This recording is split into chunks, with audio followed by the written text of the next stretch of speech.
From Hollywood, it's time now for... Johnny Dollar. Dr. Edward Wilson, Mr. Dollar. Oh, hello, Doctor. Mr. Comstock of Tri-Mutual Insurance asked me to call you. Regarding the death of Thomas Rene LaMarr. Yes. I've just left the police department. The chief autopsy surgeon... Yes? There's no question about it. Thomas LaMarr was poisoned. I see. I'd like to talk to you, Doctor. I understand you were one of Mr. Lamar's closest friends. Yes? And one of the beneficiaries of his will. That's quite... Where did you learn that? I didn't. It was a shot in the dark. No, look here, young... Better stick close to your office, Doctor. I'm on my way over to see you.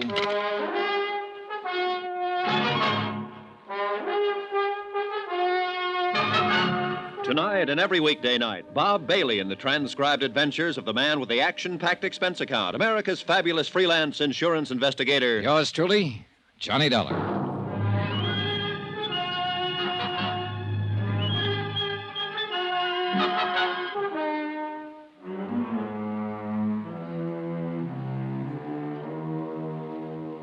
Expense account submitted by Special Investigator Johnny Dollar. To the Home Office, Universal Adjustment Bureau, Hartford, Connecticut. Assignment, the LaMarr matter, now proven to be murder.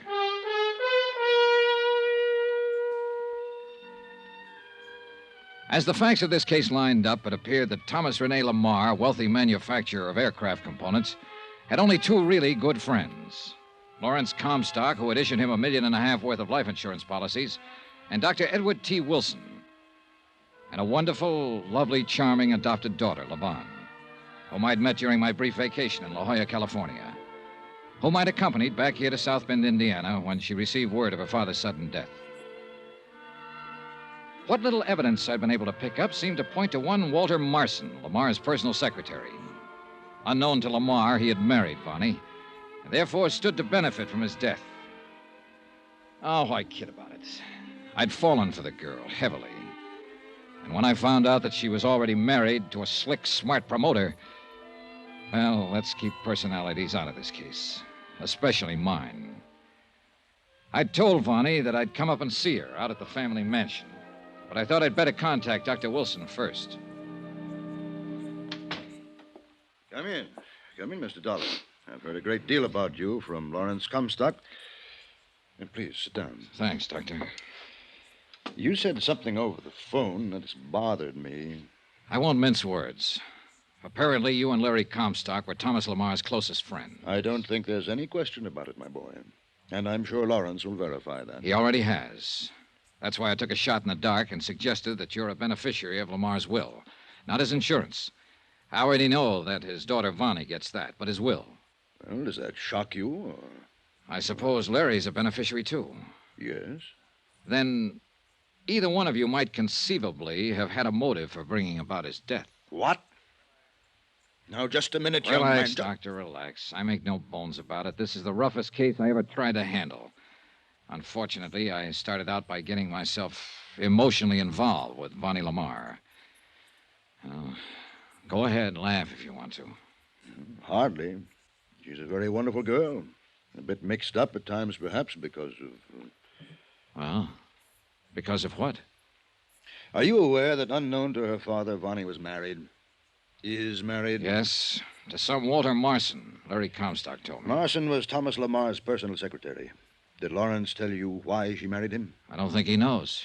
It was a few short months after Thomas LaMarr's wife died. A terrible blow both to Vonnie, who was completely devoted to her foster mother, and to him. By way of quenching his sorrow, Thomas drove himself in his work, 16, 18 hours a day at the plant, all his waking hours, so that he would have time to think of nothing but his work. But Vonnie had no such outlet for her emotions. Her friends, a lot of rich ne'er-do-wells, rich, worthless bums, if you like, got her interested in gambling. Oh?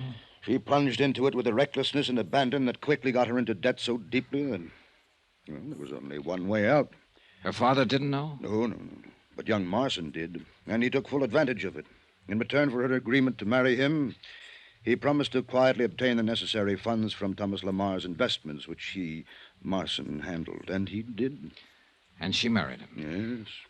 But how could she? She didn't love him. And you must realize her emotional state at that time. She was terribly upset over the recent death of her mother, and so was her father, of course. She knew the shock it would be if he ever knew of her gambling and the tremendous debt she'd incurred. She was beside herself, ready to do anything. So she married Marson. I could kill him. Now, let's get one thing straight, Mr. Dollar. Yes? You, too, are a bit upset when you came in here. You spoke as though you might think both Lawrence Comstock and I could have motive for wanting Thomas's death. I'm sorry, Doctor. It's true that we are beneficiaries of his will. At least Thomas assured us we were. But only in a very minor way. Thomas was loyal to us as he was to the servants who have been so devoted to him for so long.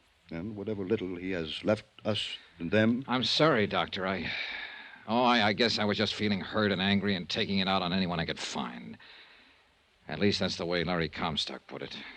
And he was right. Now I got a job to do. What have the police found out? Only enough to back up my immediate suspicion that Thomas was poisoned by pyrodamron. Pyrodamron? Yes, it's a little-known drug that produces tremendous but only momentary stimulation to the heart, causes the heart to almost literally burst, and it leaves virtually no traceable residue in the system. But you said the chief autopsy surgeon found out... No. He found only positive indication that pyrodamron had been used. I found the first clue to it only minutes after Thomas died. A staining of the tongue that even then was rapidly disappearing. Can you tie this drug in with Walter Marson? No, the fact that it was available at all has stumped both the police and myself. The last known source was a small island off the coast of Greece, many, many years ago. And all the tiny plants from which it could be obtained as pollen were burned by the Greek government. But somebody, somewhere, must have had some seeds, planted them, and obtained this pollen. Yes. How do you suppose Mr. LaMarr took the stuff? Well, it could have been mixed with one of the medicines in the cabinet in his bathroom, but we found no traces. Uh-huh. Larry Comstock said you used to give him harmless sugar pills as a kind of sedative. Yes. And Thomas knew they were perfectly harmless, but he occasionally took them anyway. It was a kind of joke. Could this pyrus stuff have been mixed with him? We found no trace in the bottle. But you would have been able to. Yes. It is only in assimilation by the human body that dissipation is so complete as to make it virtually undetectable. I'm afraid I haven't been of much help to you, Mr. Dollar. I think you have, Doctor. I think you have. It was only a hunch. But in this business, you sometimes have to depend as much on hunches as on common sense. I picked out the library nearest to the LaMarr residence to do my research. Pyrodamron. You're sure that is the word? Yes. Can't you find anything on the subject? Nothing beyond what you found in the Pharmacopoeia Index. The name of the plant from which it is derived. Blephara purpuris calandus. No common name. Yeah, I know. Well, thanks. Of course, the main branch of the City Library in Chicago might have something.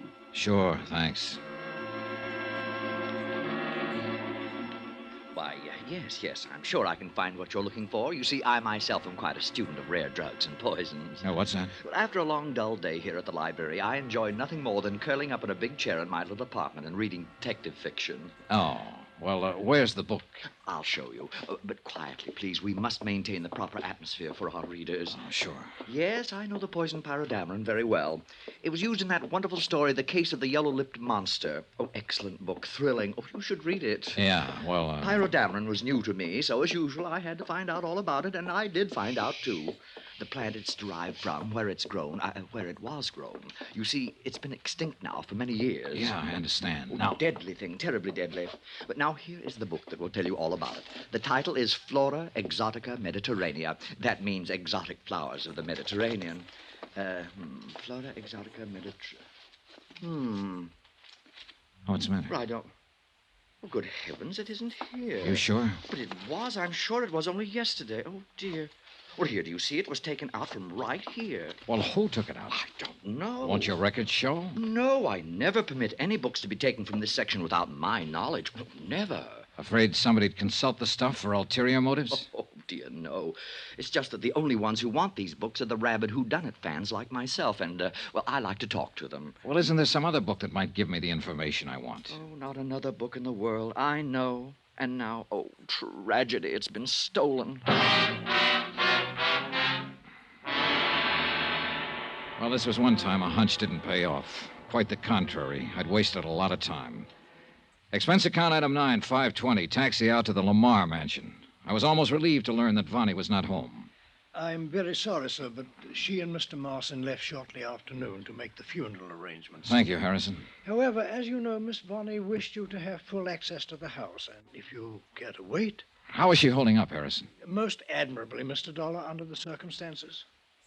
Mr. LaMarr's passing has been a terrible thing for her, for all of us. Yes, sure, of course. What'll happen to the house, I don't know. Won't Miss LaMarr continue to live in it? This morning she said no, that she'd travel for a while, and then settle down somewhere else, far away from this city. Oh? And what about you, the servants? Oh, we shall, of course, have to seek employment elsewhere. Say, tell me, Harrison, didn't Mr. LaMarr provide for you in his will? I do not know, sir, and I do not particularly care. His kindness and loyalty to us during his lifetime was far more important than any provision he may have made for us. Well, I guess that takes you off the list. Beg pardon? Nothing. Say, tell me, has Walter Marson been around much since Mr. LaMarr's death? Yes, he's been most attentive to Miss LaMarr, which we've all appreciated. He lives here in the house, you know. No, I didn't know. Harrison, I'd like to see his room. Sir? I'm going to lay my cards right on the table. I'm an insurance investigator. Here, my card. Why, I see. Miss Vonnie hadn't so informed me. Because she didn't know. Well, sir, Now show me to Marston's room. Yes. This way, please. Do you like Walter Marson? Yes, sir, very much. Now, What does that mean? I've never spoken of this to anyone else, Mr. Dollar. For years, Walter Marson was a clever, scheming, conniving young man with overpowering ambition to take over the LaMarr Corporation. So I've heard. I'm convinced that at one time he even tried to marry Miss LaMarr, and solely for the purpose of forcing his way into the business. Just tried? Well, yes, sir. However, in the past year or two, Mr. Marson has changed completely. What makes you think so? Because of conversations between him and Mr. LaMarr that I could not avoid overhearing from time to time.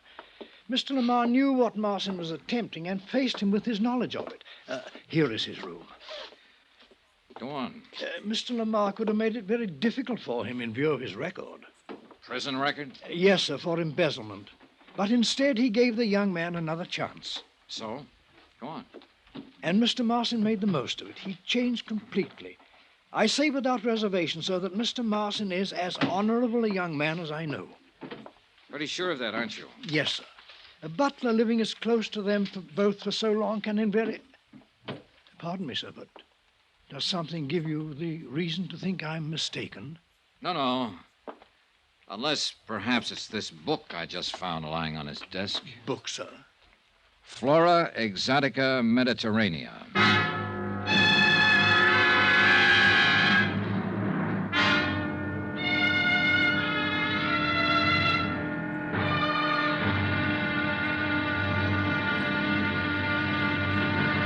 Now, here's our star to tell you about the final intriguing episode of this week's story. Tomorrow, the wind-up, and a switch that will make your head spin. Join us, won't you? Yours truly, Johnny Dollar. Yours truly, Johnny Dollar, starring Bob Bailey, is transcribed in Hollywood. It is produced and directed by Jack Johnstone, who also wrote tonight's story. Be sure to join us tomorrow night, same time and station, for the next exciting episode of Yours truly, Johnny Dollar. Roy Rowan speaking.